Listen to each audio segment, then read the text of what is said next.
Hello बच्चों, कैसे आप लोग। तो बेटा अब हम नया चैप्टर स्टार्ट कर रहे हैं, that is metal and non metals. तो नाइन्थ क्लास में बेटा आपने पढ़ा था कि matter is present around us, जो कि प्योर या मिक्सचर फॉर्म में हो सकता है। तो अभी हम इस मिक्सचर फॉर्म की बात नहीं करेंगे, मेनली हम बात करेंगे एलिमेंट्स की।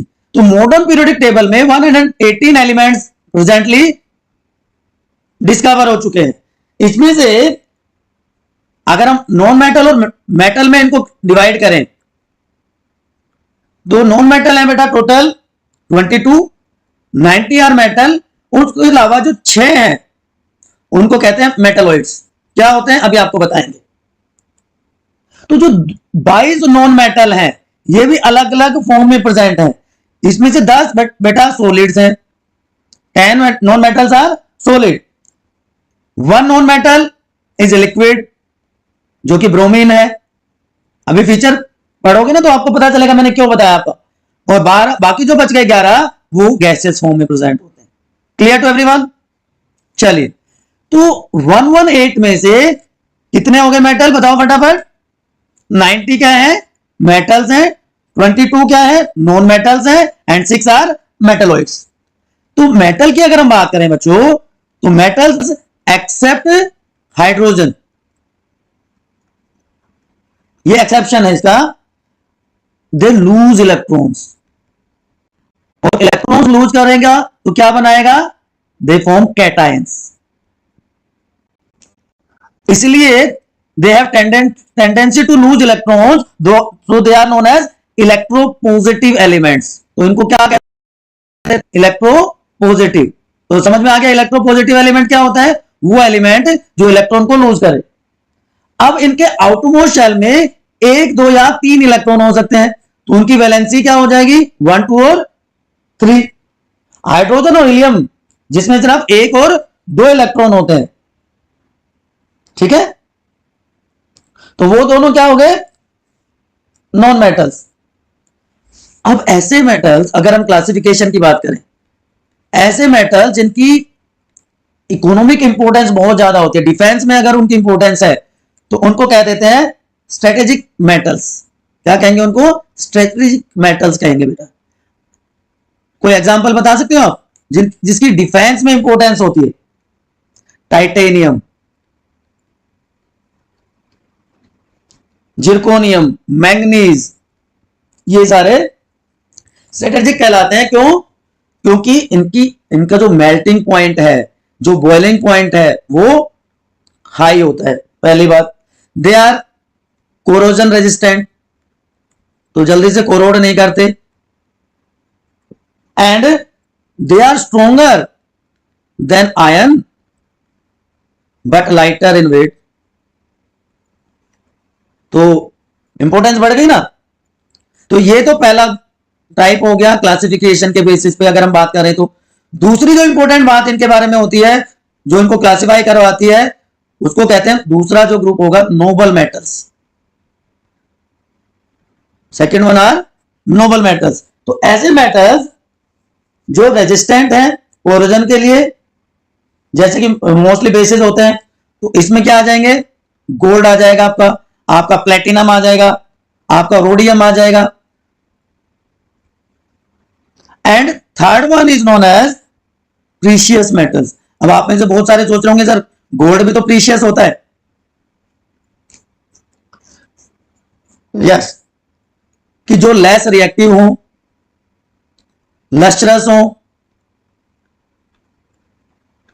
हाई इलेक्ट्रिकल कंडक्टिविटी जिसकी हो, वो क्या कहलाएंगे, प्रीशियस मेटल्स। ठीक है। तो ये तो बात हो गई बेटा सारे के सारे मेटल्स की, जो कि कितने हैं नंबर में 90। अब नॉन मेटल्स जो कि कितने हैं 22। तो ऐसे elements which have tendency to gain electron, मतलब क्या हो गया, इलेक्ट्रो वो क्या थे पॉजिटिव, तो इलेक्ट्रो नेगेटिव है, ठीक। और हाइड्रोजन और हीलियम को छोड़ के उनके आउटरमोस्ट शेल में 4 से लेके 8 इलेक्ट्रॉन होते हैं। And third one are known as, third group क्या हो गया, 3 टाइप के बताए थे मैंने element. Third one are metalloids. सबसे कम होता है नंबर, ओनली 6 आर देयर। जो मेटल और नॉन मेटल दोनों की प्रॉपर्टीज शो करें वो क्या कहलाएंगे? मेटलॉइड्स। तो कौन कौन से हैं ये आप सिंपली याद रख सकते हो। ये सारे के सारे मैं नाम लिख रहा हूं आपके सामने। ये सारे के सारे क्या है? मेटलॉइड्स। सिंबल्स मैंने लिखे हैं मेटलॉइड्स के। अब बात यह आ जाती है कि ये जो मेटल्स हैं ये नेचर में फ्री फॉर्म में भी मिल सकते हैं और ये कंबाइंड फॉर्म में भी मिल सकते हैं। वैसे तो लेस रिएक्टिव होते हैं, तो मोस्टली ये फ्री फॉर्म में मिलते हैं, नेगेटिव फॉर्म में मिलते हैं। जैसे गोल्ड हो गया, आपका सिल्वर हो गया, प्लेटिनम हो गया। लेकिन देयर आर सर्टेन मेटल्स जो कंबाइंड स्टेट में भी मिलते हैं, हाईली रिएक्टिव मेटल जिनको कहते हैं, तो वो कार्बोनेट की फॉर्म में, सल्फेट की फॉर्म्स में मिलते हैं। तो रिएक्टिविटी सीरीज में जो कि कॉपर से ऊपर है, कॉपर से ऊपर जितने भी मेटल्स हैं वो क्या है? वो कंबाइंड फॉर्म में मिलते हैं, कार्बोनेट की फॉर्म में या फिर ऑक्साइड्स की फॉर्म में, सल्फाइड्स की फॉर्म में। Clear to everyone? और मेटलर्जी क्या है कि उनकी ओर से मेटल को इकोनॉमिकली एक्सट्रैक्ट करना, वो क्या कहलाता है? मेटलर्जी। वो भी हम बाद में पढ़ेंगे। अब पहले बात करें पोजीशन क्या है पीरियोडिक टेबल में इनकी। तो देखिए जो लेफ्ट साइड में है पीरियोडिक टेबल की, लेफ्ट साइड में जो पीरियोडिक टेबल के हैं बच्चों वो क्या कहलाते हैं? मेटल्स। और जो राइट साइड में होंगे वो क्या होंगे? ऑब्वियस सी बात है, वो क्या हो गए? Non metals. ठीक। एंड ये जो लाइन आपको दिख रही है, ये वाली लाइन, ये सारे क्या हो गए? मेटलॉइड्स। तो लेफ्ट साइड में मेटल, राइट साइड में नॉन मेटल, और मेटलॉइड की एक स्पेसिफिक जिगजैग लाइन यहां पे प्रेजेंट है।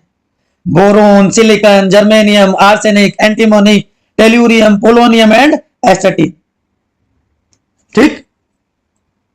तो पोजीशनिंग आपको पता चल गई। अब मेटल में बच्चों 2 पार्ट होते हैं। Every metal have 2 part. अब आप सोचो कि मेटल के क्या 2 पार्ट हो गए? मेटल एटम की बात कर रहा हूं। Metal atom have 2 parts. एक तो उनका जिसको हम कोर कह सकते हैं या सेंटर कह सकते हैं, जो पॉजिटिवली चार्ज होता है, और बाहर की तरफ क्या होता है? Valence electron. तो जो पॉजिटिवली चार्ज एरिया है उसको कहा जाता है बेटा कर्नेल। ये आर्मी वाला कर्नेल नहीं है, ठीक है? Part of metal atom which is positively charge and mostly present in the centre. तो इसके चारों तरफ क्या है? इलेक्ट्रॉन्स हैं आउटरमोस्ट साइड में। तो मेटल को हम क्या कह सकते हैं? Sea of valence electrons, right, in which positively charged kernels are dipped. Positively charged kernels are dipped, तो वो क्या कहलाएगा? मेटल। अब कर्नल के चारों तरफ इलेक्ट्रॉन है, या हम कह सकते हैं इलेक्ट्रॉन के चारों तरफ कर्नल्स है। So it gives this type of arrangement कि positive positive positive centralize part, right, और बाहर की तरफ क्या हो जाएंगे? Electron electron electron. So this is atom of metal. तो 2 पार्ट हो गए ना, सेंटर में पॉजिटिव चार्ज और आउटर में इलेक्ट्रॉन और नेगेटिव चार्ज। अब फोर्स ऑफ अट्रैक्शन जो है पॉजिटिव चार्ज कर्नेल के बीच में और नेगेटिव चार्ज वैलेंस इलेक्ट्रॉन के बीच में, उसकी वजह से इनमें क्या बनते हैं? मेटालिक बॉन्ड की फॉर्मेशन हो जाती है। So metal form metallic bond, याद रह जाएगा।